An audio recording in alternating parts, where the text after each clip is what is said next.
Hey there, it's Steve from Serious Keto, and this is the Not So Serious Keto video podcast, the first of 2024. And I'm afraid I got to start this off with a little bit of bad news. My Ninja immersion blender died. The gear drive or whatever, it came out, quit working, and it bums me out because this is the coolest immersion blender I think ever. Instead of just one blade, it had 3 separate blades. It was awesome. However, I bought this thing, I think 27 years ago, back when the company was just called Shark, and I think the appliance itself was called the Ninja. And it was really kind of, well, first off, this was back before the internet became a thing. So it was like on an infomercial, I think I saw it on TV, called the 800 number, ordered it, waited 6 weeks. Remember what that was like? Ordering stuff from an 800 number and then waiting like a month or 2 to get your product. We're really spoiled these days. I know I've mentioned that in the past.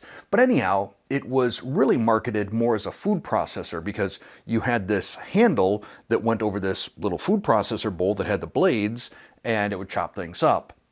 And then sort of as a side to that, there was the immersion blender attachment. I wasn't really interested in the food processor because I already had one, but the immersion blender, super cool. And I think it's really a testament to Ninja products. And I think now the company is called Shark Ninja, and they make all kinds of stuff, obviously. You know, plenty of appliances under the Ninja name, but I think they make vacuums and other stuff under the Shark name. But that aside, I decided I would replace this with a new Ninja, which is a combination hand mixer and whisk, and it's got these dough hooks too, which I think is going to come in handy for some of the keto dough that I work with sometimes. That can be a real pain to kind of deal with. And I think this may be just the ticket. And then of course it's got the immersion blender.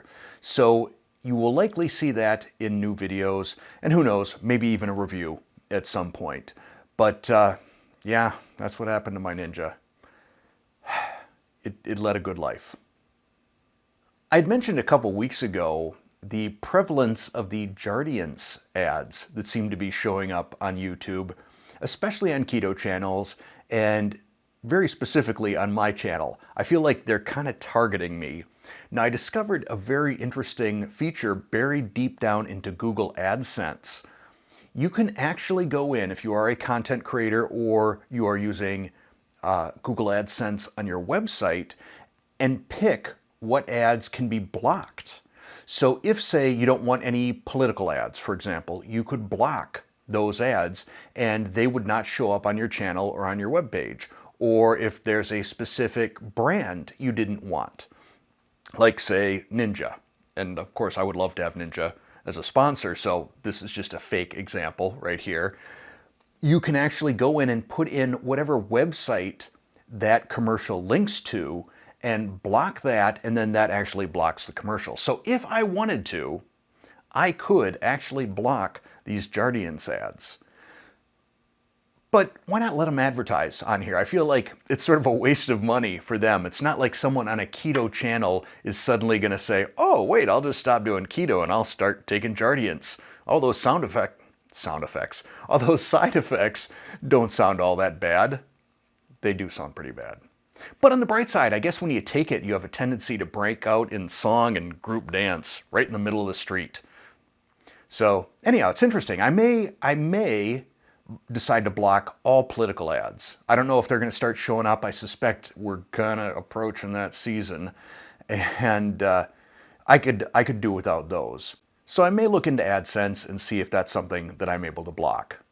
I'm wondering if there's any other categories that might be worth blocking that are especially annoying. If there's any ads that you see all the time that just annoy you to death, let me know down in the comments, and I'll see if they annoy me too. And if they do, I'll block them because I've got the power.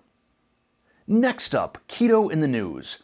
And this is a story that was sent to me from one of my viewers, thank you, Alex, about the ketogenic diet and its impact on kidney health, specifically polycystic kidney disease. Now, I didn't know what polycystic kidney disease is, but apparently it's something that is genetic, and because it's genetic, medicine has kind of just thrown up their hands and said, well, there's nothing we can do about it. And what happens, there's two forms actually. There is dominant PKD, which I guess about 50% of people that have it is as these cysts start growing in your kidneys and your kidneys get bigger and bigger. Like your kidneys, I guess when you have this, can get to be up to 30 pounds. I think that's each. But 50% of people with dominant PKD suffer kidney failure by age 70. That's not awesome. But what's even less awesome, in fact, I would probably call it terrible, is recessive PKD.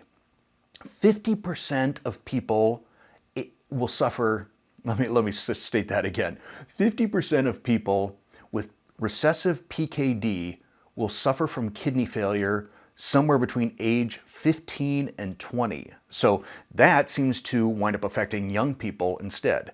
Anyhow, the study out of UC Santa Barbara has shown statistically significant proof that eating a ketogenic diet basically stops PKD in its tracks. It doesn't cause cysts to shrink or disappear, but it keeps them from growing. So if an individual were to find out that he or she had PKD, they could go keto and essentially halt the progression of this disease. Furthermore, they found that just in general, at least as I read the article, at least in general, kidney function improves on the ketogenic diet. Now this flies right in the face of a lot of the keto ignorance myths that are out there. Like, oh, all that protein, you're gonna blow up your kidneys. Well, no, apparently not. Apparently our kidneys actually function better on keto. So good news there, and certainly if you know someone that has PKD, let them know. Let them know about the ketogenic diet. I will link to the article down below so you can send it to whomever you know that may have PKD. I don't know how common it is, but just trying to be helpful here, and I felt it made a pretty positive topic for the podcast. So a couple of bits of news related to Keto Chow, and you'll notice this week I didn't have any sort of a sponsor type of a promo thing, not for porkrinds.com or for Keto Chow. I'm probably due for porkrinds.com next week. But since I've already just recently did that video on porkrinds.com for Canada, I felt too soon. But a little bit of Keto Chow news here. Chris Bear has let me know that there is a launch date set for my 2 new flavors. I'm very excited about this. I mentioned this in the giveaway from last week. I started work on these flavors, I think, in February, and it seems to me it was probably late spring to early summer when I first submitted them to Chris and Miriam Bear, and just the overall approval process takes a while. Well, I don't know if it's so much the approval process. I guess they liked them right away because they green-lighted them, but getting them through the manufacturing process, getting samples back, getting packaging made, all of that takes a long time. And then I actually asked Chris to push the date back a little bit further because I wanted to have a couple of recipes ready so that people could use these in recipes, get a little more mileage out of them. And as a result, it's taking a little bit of time to perfect those. I can't tell you the date, but it's coming soon. So at some point, I'm sure Chris and Miriam will have a video on the Keto Chow channel, like surprise announcement or something like that. And that'll probably be my 2 flavors that gets announced. Now, periodically, I will get comments from people on one of my Keto Chow videos, especially the reviews, saying that I've been like bought off by Keto Chow, or I've sold out to Keto Chow, or something like that. And apparently these people have not watched all of my Keto Chow reviews because, you know, there are some flavors not all that fond of. I will also tell you that as I've been going through the new salty electrolytes, Stoked mango. Not a fan. That one, similar to sort of the peaches and cream Keto Chow, it just has that, it reminds me of either a hand lotion or a hand soap or a candle or something like that. I don't love it. I don't know. If you've tried it and you love it, great. Let me know down in the comments below. And if you win a giveaway, I'll send you some extra packets because probably not a flavor I'm going to have more of. But I think, as I've shown in the past, and any longtime viewer of this channel knows, it doesn't matter if a company is an affiliate marketing partner with me. I don't care if it's Chalk Zero or Perfect Keto or Keto Chow or anybody. If I don't like something, I'm going to let you know. And if I like something, I'm also going to let you know. And, you know, if you find that your taste differs from mine, then maybe when I don't like something, that means you'll like it. Either way, I hope it's helpful. Getting on to some channel updates, or sort of channel updates. The podcast, the Dr. Shawn Baker podcast that I was supposed to be on, I don't know what it's called. I don't know if it's called like Carnivore Nation or something. I think it's got that name in it, Carnivore someplace. But that got pushed.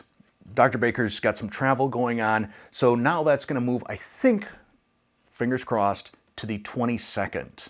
And I don't know if that's something that's done live or if it's recorded on that date and then released later.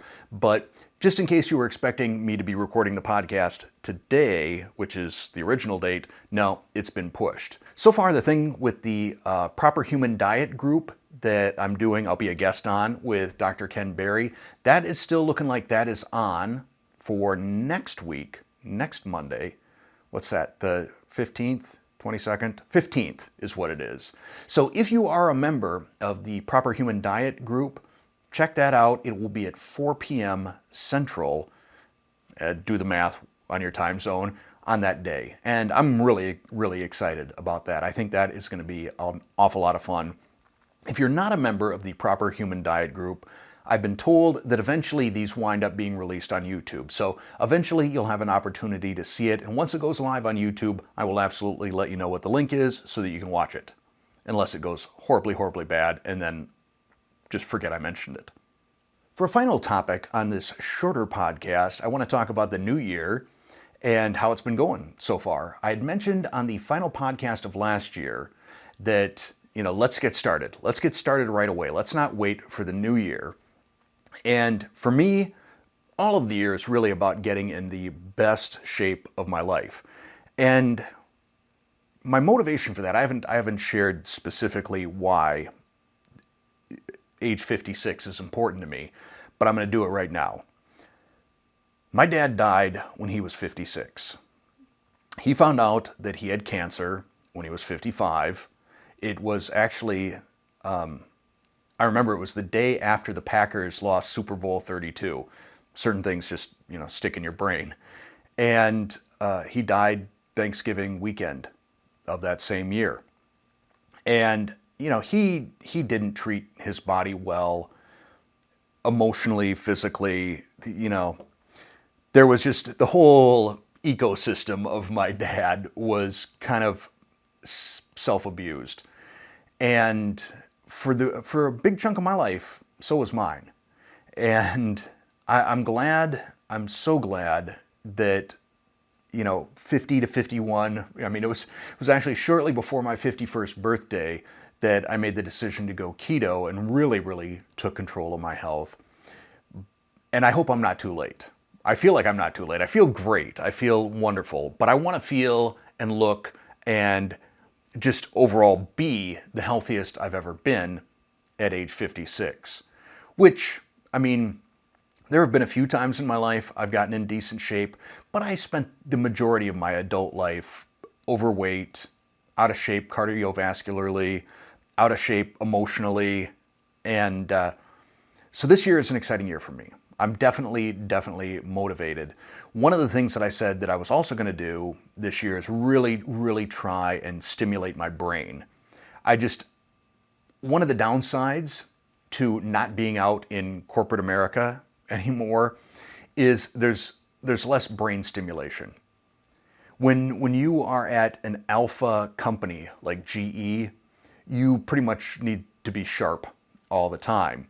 And when you're at home in sweatpants most of the time, sweatpants in the winter, khaki shorts in the summer, and not interacting with a bunch of people, your mind isn't as sharp, or my mind at least isn't as sharp. So I've really been putting forth the effort every day to do something to stimulate my brain, some sort of a puzzle, problem-solving activity, etc. And so far, it's been going great. I'm down 5 pounds already since January 1st. I've been a lot more strict on my keto. Now the challenge is when I start getting into product reviews. I think that's one of the biggest struggles that I've had in terms of really maintaining my ideal weight is I try out a lot of these keto products and the resistant starch experiments, and I wind up spiking my glucose, and in the case of some of these keto products, it's very hard for me to throw away food. So I feel like, I still gotta eat this. I'm sure I'd be better off just throwing it away, but something in my brain tells me that's wasteful and I shouldn't do it. So I think this year I'm also gonna be a lot more particular about some of the products that I review. Really investigate them. When some company approaches me and says, we'd like you to try out this product, investigate it first, make sure that it's aligned, based on the ingredients, the macronutrients, etc., and just not being so willing to be the guinea pig on all of these products. I think I've done pretty much enough of that. There may still be a little bit. But that is going to be it for this video. I hope we all have a great new year. Let me know down in the comment, how are you doing so far? Tell me your goal, what your goal was at the beginning of the year, and how's the first week going? That's it for this podcast. Thanks for watching or listening.